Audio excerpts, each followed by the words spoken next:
Well, they turned up in their shoes, do you know what I mean? It's a bad sign, isn't it? Yeah, it's like, come on, lads. No, they were all right.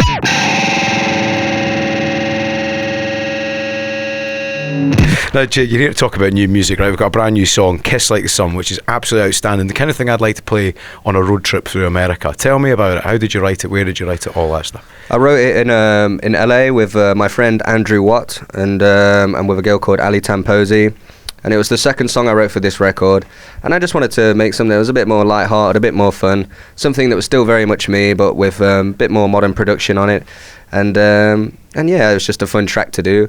And it's funny that you say listening to it on a road trip in America, because the song starts off with the guitar panned on the left side of the stereo, which my friend thought was a good idea, but he didn't consider that we drive on the other side over here. So it seems dead far away to the driver when it starts. Yeah. So yeah. But listen, we're on DAB Plus now, Radio X, so it'll sound fantastic in stereo on the radio, eh? Brilliant, yeah. You thought about that, didn't you? That was the real reason. That was the real reason. So who's the guy's Andrew Watt? I've not heard you mention him before. Tell us a wee bit about him. So he's a really cool producer at the moment.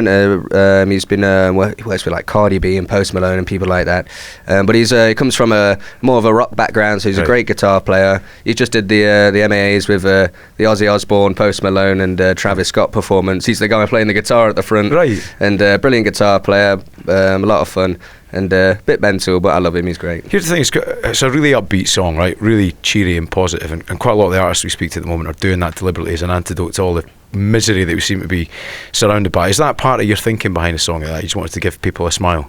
Yeah, I think a lot of my music, it's been very, heartfelt, or it's, been singing about, a lot of the, social things going on in the world. But I just wanted to give the fans just something a little bit easier on the ears for once, and not have to worry themselves too much and enjoy it. We felt like there was a bit of a sort of a Queens of the Stone Age style production around it. You know, that moment when Arctic Monkeys went out to the desert. Do you think the geography of where you write something really comes across in the sound?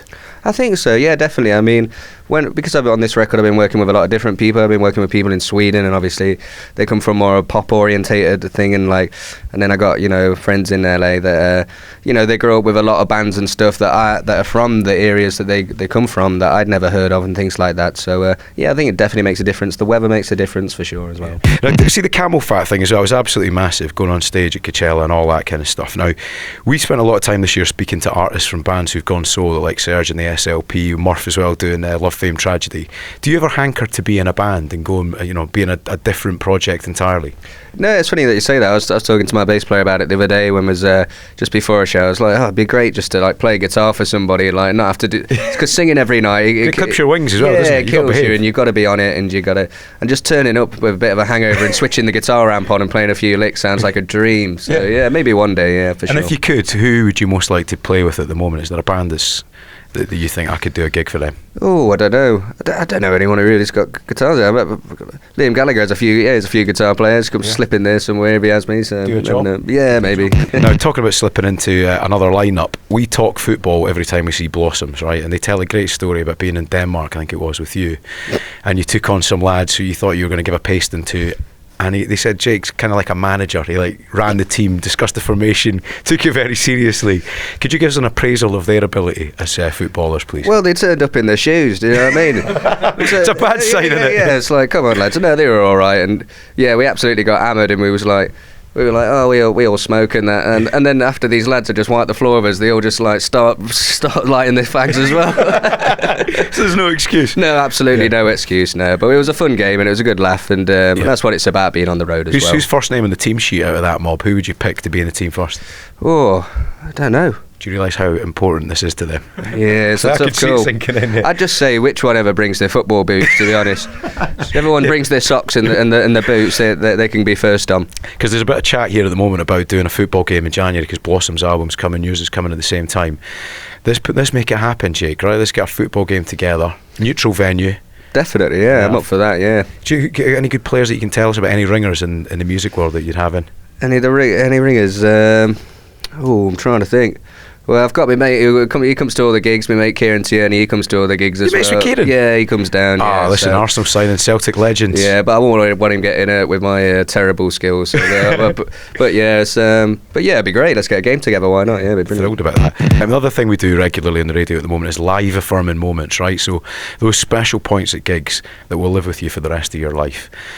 Is there one that you've got as a punter, as a fan, that will live with you forever?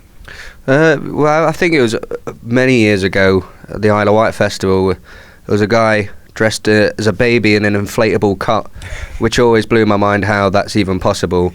And then a guy on top of his stood on his shoulders, and then in a G-string, and proceeded to, well, you know, reveal himself. And it was just getting madder and madder. It was just ridiculous. Yeah. I was thinking more about it from a musical perspective. I mean, that's great.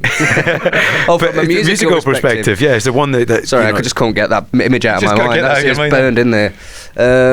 For musical yeah, I think there's been plenty. I mean, we were playing the Royal Albert Hall and also headlining the other stage at Glastonbury, and like, you know, clashing with one of my favourite bands, Metallica, is just blew my mind, and I was annoyed because it was the only band I wanted to see as well. So.